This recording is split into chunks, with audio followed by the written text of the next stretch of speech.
Hello বন্ধুরা, আমাদের SDTV চ্যানেলে আপনাদের স্বাগতম। আমি দীপিকা চলে এসেছি আপনাদের জন্য অনুরাগের ছোঁয়া সিরিয়ালের আপডেট নিয়ে।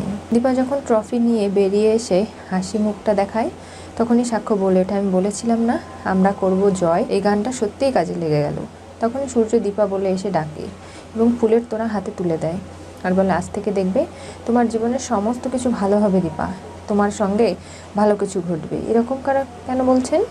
তখন মিস্টার মেহতা চলে আসে, বলে, দেখুন আপনি তো এই কুকিং কম্পিটিশনে জিতে গেছেন।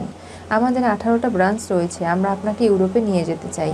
সেখানে $500 আপনাকে দেওয়া হবে, এমনকি বছরে 2টো ঘুরতে যাওয়ার বিভিন্ন দেশে ব্যবস্থা করে দেওয়া হবে। তার সঙ্গে থাকা খাওয়া আপনার ফ্রি।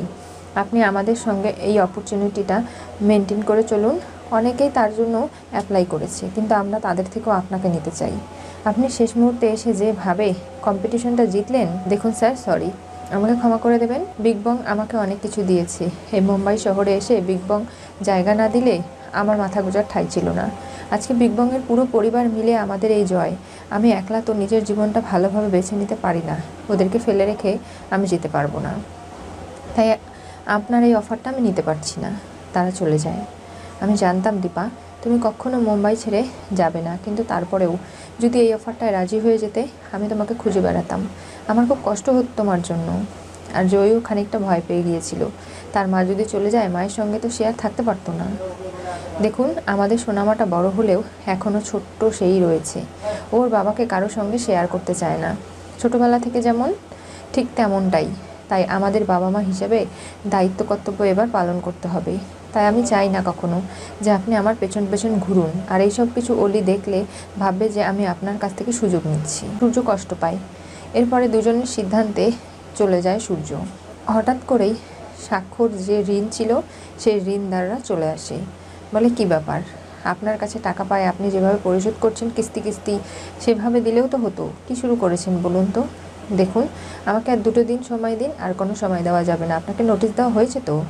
স্যার, আমি টাকাটা পেমেন্ট করে দিচ্ছি। কেন? কারণ আমি তো ওই যে 50 লাখ টাকা পেয়েছি, এটা দিয়ে ওনাদের সমস্ত ঋণ শোধ করে দেওয়া হবে। বিগ বং আপনারই থাকবে, আর জয়ীর চোখের অপারেশনটাও হয়ে যাবে। আপনারা আমার জন্য সারা জীবন এসএসসি থেকে যা করেছেন সেগুলো কখনো ঋণ পূর্ণ হবে না। এই বলে চেক লিখে দেয়। সাক্ষ্য বলে, তার আগে আপনাকে আর একখানে সই করতে হবে। সেটা কি? আজ থেকে বিগ বংয়ের 50% শেয়ারের ওনার আপনি হবেন। তাহলে আমি এই টাকাটা নিতে পারি। দীপা, সই করে দাও।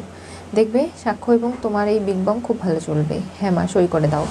তুমি যেখানেই যাবে সেখানেই যে ভালো কিছু হবে সেটা তো আমরা সবাই জানি। তাই বলছি, কোনোভাবে তুমি কষ্ট পেও না মা, তুমি সব কিছু ঠিক করে নাও। এই বলে দীপা সই করে টাকাগুলো দিয়ে দেয়। এরপরে সবাই খুব খুশি হয়ে যায়। সবাই বিগ বংয়ে চলে আসে। দীপা সেখানে এসে বলে যে যেভাবেই হোক পুজো দিয়ে আমরা নতুনভাবে সবটা শুরু করি। তখনই জয় জানায়, বৌদি তুমি আমাকে একটা চাকরি দেবে? আমি জানতাম ভাই, যখনই আমি দেখেছি যে তুমি আমার পেছন পেছন আসছো, তখনই ভাবছিলাম যে কোনো না কোনো একটা উদ্দেশ্য তো তোমার রয়েছে, আর সেটা যে এটা ভাবতে পারিনি। স্যার, আমার ভাইয়ের একটা চাকরির ব্যবস্থা করে দিন না। হ্যাঁ, এখানে ম্যানেজারি পোস্টটা ফাঁকা রয়েছে, করতে পারে। ও খেতে চাইছে, এটাই তো আমি চেয়েছিলাম। ও ভালোভাবে বাঁচুক, সেটাই চাই। তবে দেখো জয়, এখানে থাকতে গেলে আমরা পুরো পরিবার, কেউ কাউকে অর্ডার করি না। যখন যার সুবিধা অসুবিধা আমরা দেখি, সেগুলো তোমাকেও মেনটেন করে চলতে হবে। কিন্তু এই অভ্যেসগুলো তোমার নেই আমি জানি।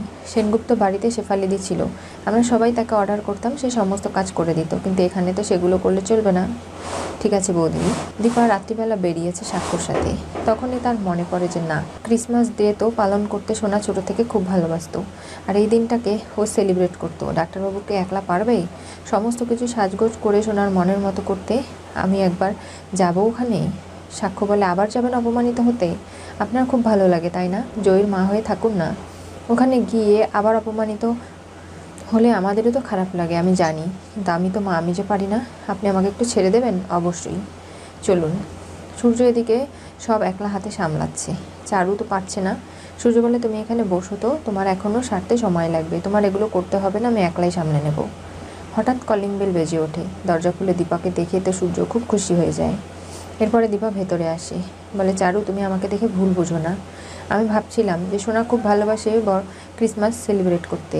এখন ডাক্তারবাবু একলা পারছে কি পারছে না সেটা জানার জন্যই আমি এসেছি। দিন, আমি সব কিছু সাজিয়ে দিয়ে এখান থেকে চলে যাব। আমি সোনার সামনে যেতে চাই না। তখনই দুজনে মিলে চারুর সামনেই পুরো বাড়িটা সাজাচ্ছি। তখনই হঠাৎ অলি এসে দেখে অবাক হয়ে যায়, সব কিছু ছিঁড়াছাটা করতে শুরু করে আর বলে যে না, তুমি এখানে কেন এসেছো আবারও? তুমি জানো না আমার মা কষ্ট পাচ্ছে, আমার মা অসুস্থ, তোমার জন্য আমি মরতে বসেছিলাম, এমনকি আমার মা। তুমি বেরিয়ে যাও এখান থেকে। শোনা, এই সমস্ত কী বাজে কথা হচ্ছে? হ্যাঁ, তুমি তো তখন টিভিতে তোমার মাকে দেখছিলে না, এই নির্লজ্জ মহিলাকে দেখছিলাম যে ট্রফি জিতেছে, অপাত্রে দান হয়েছে এই ট্রফিটা, ওনার কোনো যোগ্যতাই নেই এই ট্রফি পাওয়ার, আর সে পেয়ে গেছে। যান, গিয়ে আপনি আপনার ট্রফিটা সামলান।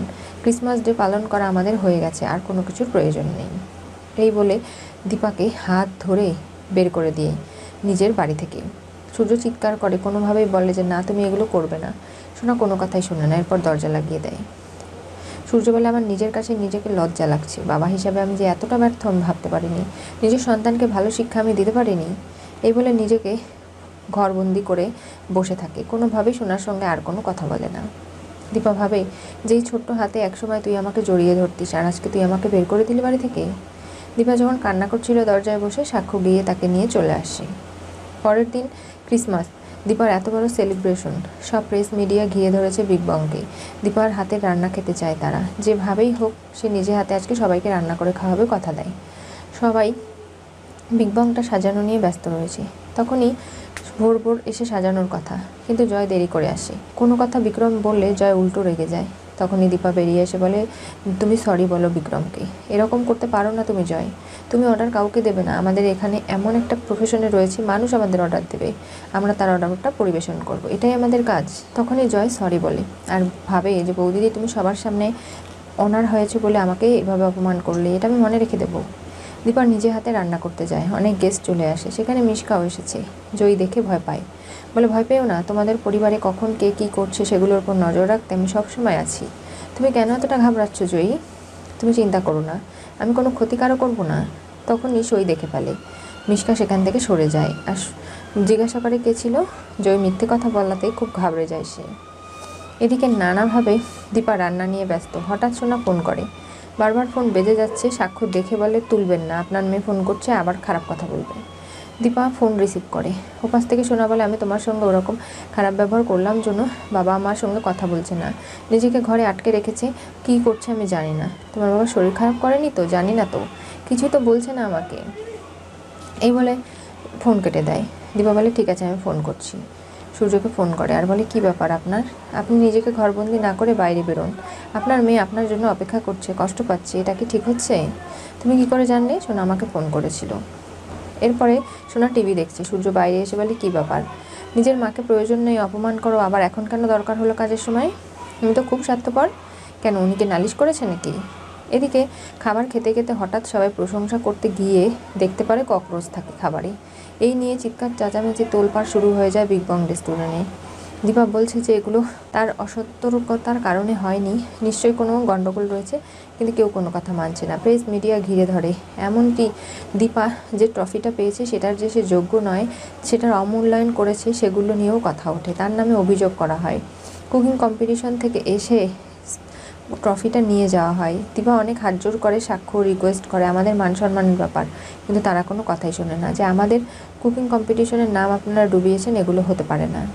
ওদিকে সোনা টিভিতে বসে সবটা দেখছে, আর তার কষ্ট হলেও বাবাকে বলছে, দেখো ওই মহিলাকে আমি ঠিক চিনেছি, তুমি না চিনতে পারলো, দেখছো তো কী ঘটছে, উনি সব কিছুর মূলে, আর ওনার জন্যই আজকে ওনার এই সম্মানটা হানি হলো, এটা না করলে উনি পারতো।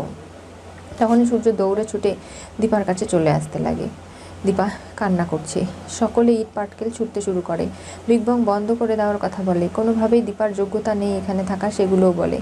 তখনই সাক্ষ্য বলে ওঠে যে আপনাকে আমার পার্টনার করাটাই আমার ভুল হয়েছে, আপনার উপর ভরসা করা আমার উচিত হয়নি, এরকম আমরা অসম্মানিত হলাম, ট্রফি নিয়ে চলে গেল, এবার কি হবে? জয়ী খুব কষ্ট পাচ্ছে, তার মা এরকম কিছু করতে পারে না, কিছুতে একটা গণ্ডগোল রয়েছে।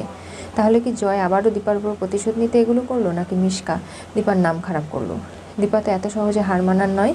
সূর্য এবার এই বিপদে দীপার পাশে দাঁড়াবে। কি ঘটবে, কি হতে চলেছে অনুরাগের ছোঁয়া সিরিয়ালের পরবর্তী টুইস্টে?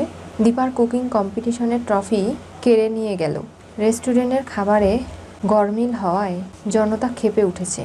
আজকে সোনার যেভাবে তার মাকে ফোন করে খোঁজখবর নেয়, আবার মায়ের উপরই রাগ করে, সেটাতে সূর্য বুঝতে পারে তার মাকে কতটা ভালোবাসে। আর যা করছে সোনা অভিমানের বশে করছে, কিন্তু দীপা তো কখনো সেগুলোকে কোনো দিনই সোনার খারাপ দিক বলে চিহ্নিত করে তাকে দূরে সরিয়ে দিতে পারেনি, সে মা বলে। কিন্তু আজকে সূর্য দীপার এই বিপদে ছুটে আসছে দীপার কাছে। আদৌ কি দীপাকে এই বিপদ থেকে রক্ষা করে উঠতে পারবে?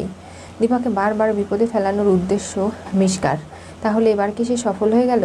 এই ট্রফি নিয়ে যাওয়া মানে দীপার 50 লাখ টাকাও তাকে ফেরত দিতে হবে। এতগুলো টাকা খরচ করে ফেলেছে। কি করে জয়ী চোখের অপারেশন হবে, কি করে সেই টাকাগুলো দিয়ে মানুষের কাছ থেকে ফেরত নেবে, এই নিয়ে নানা টেনশন দীপার মাথায়। এবার কি হতে চলেছে জানলে চোখ রাখতে হবে আমাদের চ্যানেলে। পাশে থাকা বেল আইকনটি অবশ্যই করে ক্লিক করুন।